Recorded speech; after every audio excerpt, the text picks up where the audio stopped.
What's more annoying than someone who is mooching off your generosity? Someone who complains about how it's not good enough while still taking full advantage of your kindness. This woman finally decides enough is enough. A man decides to help out an older neighbor, but he doesn't realize a Karen is lurking in the background, watching, waiting. Soon Karen approaches him, demanding to get in on a good thing, without wanting to pay for any of it. Choosing beggars can be frustrating, but what do you do when they're family? This girl has to figure out how to manage a choosing beggar aunt without losing her cool. How will our heroes survive the attack? You'll only find out by watching this episode of VoiceyHere's Choosing Beggars. This story was called You Washed His Car, Now Wash My Car. Now, cause all the parking spots were under the building, I used to park outside on the street to wash my car. I'm that guy with a bucket of car care stuff you see on weekends, festooning a vehicle that has absolutely nothing special about it, with way too much love. So there I am in the oldest, rattiest home clothes I own, scrubbing my wheels and rubbing wax into paint, when my neighbor, let's call him Jerry, pulls up. Now to paint a picture, Jerry is 70 and bent over like 30 degrees at the hips, due to old age and a work injury 20 years ago. He walks with a cane but is very independent, with the exception of a home help nurse that visits a couple times a week. Jerry gets out of his car and shuffles over to compliment my work. He laments that he has to take his car to the auto washer these days, and those gosh darned machines just don't do his baby justice. Jerry's baby is an early 2000s Camry. We commiserate our love of mediocre mass-produced vehicles, and I offer to wash Jerry's car for him. Jerry's eyes light up and he's genuinely thankful. He says he can't let me do it for free, so he hobbles back to his car and drives off, returning a short while later with 2 6-packs of beer. Jerry and I drink a beer each and chat while I finish my own car and move on to his. It was a good afternoon of stories and beers, so I didn't mind much in the slightest. When I was finished, Jerry pushed the second 6-pack into my hands and tells me I do good work. He might even hire me again in the future. This whole process is ongoing for a couple of months. I wash, Jerry talks, and we just sort of hang out. At the end, there is always a 6-pack for my hard work, but evil was stirring in the background, for our happy car washing experience had been noted by a choosing beggar. The next time Jerry and I set up, Jerry by now has a lawn chair and mini cooler for the occasion. I'm mid-wash when choosing beggar pulls up behind Jerry in her filthy minivan. Choosing beggar and the kids get out, and choosing beggar says something like, "I'll be back in a little while." Now naive me thinks she's talking about having trapped Jerry's Camry between my car and hers. Nope. Anyhow, Jerry and I finish up. I help him pack his stuff up and the cars go back into the parking garage. I'm minding my own business inside when there is a knock at the door. It's choosing beggar and this week's boyfriend. Choosing beggar is livid. "You clean the old man's car, why haven't you cleaned mine?" I'm confused, but I tell the dynamic duo that I didn't know I was supposed to clean her car. I only wash my own car and Jerry pays me in beer to help him with his. I don't owe either of them anything, and if they're so concerned about it, maybe they should clean their own vehicle? To his credit, the boyfriend just looks confused by the whole thing, and is shuffling awkwardly. But choosing beggar doubles down. She's a single mother, and she left the keys in the car to make my job easier. What if someone had stolen her precious vehicle? It would have been my fault. At this point, I'm done with this stupid conversation, and some other stuff choosing beggar has pulled is fresh in my mind, so I tell them to pound sand. It's a free street. If they want their stuff washed, they can do it themselves. Otherwise, quit bothering me with their BS. Our next car wash session, and a couple weeks later, the boyfriend, wow, this guy actually has staying power, shows up with a 6-pack of cheap beer and tells me to do the van first cause they need it later. Jerry and I laugh at him. I chuck him an old sponge and tell him he better get started if he wants it done quickly. The boyfriend sort of shuffles around while his brain computes. It must have got hot in his head cause he drank one of the beers to cool down, then tells me to frick myself. He can do it better anyways. Drinks another beer and goes inside. Jerry and I have another laugh and finish up for the day when a cop car rolls down the street. Now my city has an ordinance against drinking on the street, so yes, Jerry and I were in the wrong here. but the street is very quiet, and before this I have never seen a cop car just cruise by. Two cops approach us and say they have a complaint about two men drinking heavily and abusing passers-by and people in their apartment complexes. I'm about to explain when Jerry looks the cops in the eye and says, "You caught me, officer." The cops share a look, but Jerry just keeps going. "I've been out here drinking, watching this fella wash cars. I don't think I've drunk enough to abuse people and forget about it, but you caught me fair and square, best take me away." He holds his hands out so they can slap the cuffs on and finishes with, "You might have to help me up. Can't stand without my cane." The cops are just sort of sharing a look like they don't know how to proceed with this confession. They look at the 3 empties neatly arranged on the lid of the cooler, shrug and tell Jerry to put his hands down. We get a verbal warning about drinking in the street and told to enjoy our day. The boyfriend was later picked up by different cops on an outstanding warrant after an anonymous tip pointed out his new unlisted residence to the relevant authorities. Turns out he wasn't the one after all. Jerry and I switched to Cokes, and the car washes continue until I moved out a year later. There's always that boyfriend that does the bidding of a choosing beggar. It's like he's lost all sense of autonomy and independent thought.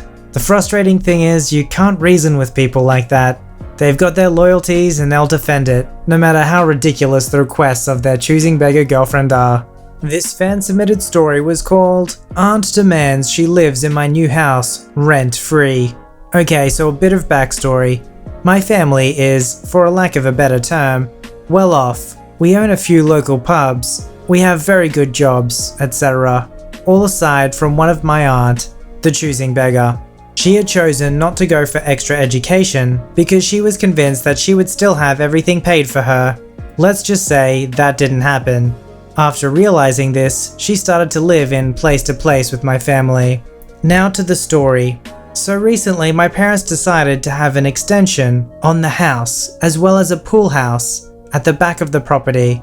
Now it was nothing big, but my parents said if I pay decent rent, then I can live there. Of course I said yes, and all the construction started happening. It was all great, till one day, we got a knock on the door.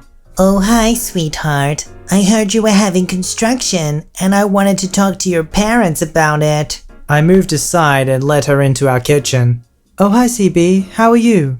"Great, actually. I'm looking for somewhere to live, actually." "That's great. Have you found anywhere yet?" At this point, I had tuned out of the conversation, as to not be nosy, until I heard her bring up the pool house. "So what are your plans with the pool house?"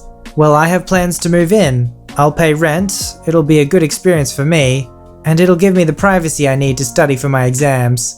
"But surely you would rather live somewhere further away." "No, actually I would prefer to be nearby. I want independence, but not too much." "Well, what are you gonna do with the spare room?" "Well, I had plans to move a friend in with me, who would also pay rent, and I definitely trust them." CB turns their head to my mum.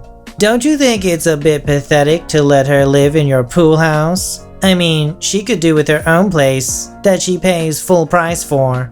"Well, yes, I suppose that's true, but we have no use for an empty pool house. We already have a spare bedroom. What would we even need it for?" "Well, I could live there." Now you could tell my mum was appalled by this, but she kept calm and asked her about it like she was considering it. "Okay then, but what would you do for rent?" "Wait, I would have to pay rent? But I'm your sister." "Okay then, well CB, we already have agreements on the house, but we do have a spare room you can stay in for a few weeks till you get your own place." She goes flying off about how she's a terrible sister and she'll rot in hell for not helping family, and how I'm the worst out of all of us for not letting her own aunt have somewhere to stay, until eventually she goes out the door, slamming it behind her. Choosing beggars and people who are entitled in general will always try and make you feel bad for stuff that they want for free. They don't mind being a burden on you. They feel no guilt about it whatsoever, but they will make you feel guilty for not giving them everything that they want. This story was called "Roommate Hasn't Paid Rent in 4 Months. Complains the house is not clean enough and the food we provide is cheap." My husband and I own a 3-bedroom house. We don't need all the space, so we rent out one of the rooms in our home. We charge a base fee for rent and then split utilities and food 3 ways. We buy all the groceries and it gets tracked on the rent each month. This was easier for all parties as we would generally just cook meals together and didn't want to worry about who bought what. It worked for us for 5 years with no issues and 2 different renters. The current roommate, CB, has lived with us for 2.5 years. He is my husband's best friend and has known him for 10 years. He was even the best man at our wedding last year. All around, he's a stand-up guy, or so we thought. Lately, we have lost a lot of respect for him, and unfortunately, might be ending our relationship. The choosing beggar lost his job in December. He works in the trades, and the project he was on wrapped up. Nothing unexpected. When the project was close to done, he should have been prepping for the layoff, but didn't. He told us not to worry. He was going to take December off and start looking for a new position in January. He said that not a lot of places hire right before the holiday. He also made sure to mention that rent wouldn't be an issue as he had enough to cover up to the end of January. We always charged him rent at the end of the month because when he moved in, he had some debt to pay off, and it helped him by delaying the rent 30 days. And really, it didn't make much difference to us. Well, end of December comes around and he doesn't have the money. My husband and I discuss it, and we decide we'll float him for a month or 2 until he gets back on his feet. He's a good friend of ours, and everyone can use a little help when they fall on hard times. Although I was a little annoyed that he said he'd have the money for rent saved and then didn't. End of January comes around and he still has no job and no rent. Because we split the cost of groceries, we are effectively paying for him to live with us for free and providing free meals. I'm getting more frustrated as each day goes by and he doesn't have a job. But I also understand that it can be hard if you're applying and not getting a call back. I discuss with my husband and he says we should give him more time. Now, to add to all of this, I am currently 34 weeks pregnant. We didn't need a renter to pay our bills, but we thought it would help us if we could collect rent from someone and aggressively pay down our debt to pay for our wedding last year and anything remaining before the baby comes. However, my pregnancy has been a terrible one, and I have been off work intermittently for the last 8 months due to mobility and pain issues. As a result, my pay has been sporadic and much lower than what I would normally collect, which would have been fine because our renter gave us the breathing room we needed in the event something happened, except we are not getting rent. In January, I was put on 3 weeks bed rest, meaning 3 weeks of reduced pay which I wouldn't receive for over a month, as I had to wait for the short-term disability to be approved. So we are living off just my husband's paycheck, and he is supporting me and CB since he is not contributing to the bills. I ended up going back to work in February, but then had to take another 5 days off due to medical issues. This was all unpaid as I had no sick days left, and it was too short a time frame to get disability. My doctor has now put me on early maternity leave, even though I am not due for another 6 weeks. I'm feeling better now that I have the time to take care of myself and my baby, but I've been told it can take 6 to 8 weeks before I start receiving maternity pay. So again, we are surviving off just my husband's pay, which we can live off, by the way. It just means we have to be very tight with what we spend our money on. As a result, we have cut our grocery bill from $800 a month to $250 a month, with the intention of eating a lot of rice, beans, potatoes, etc.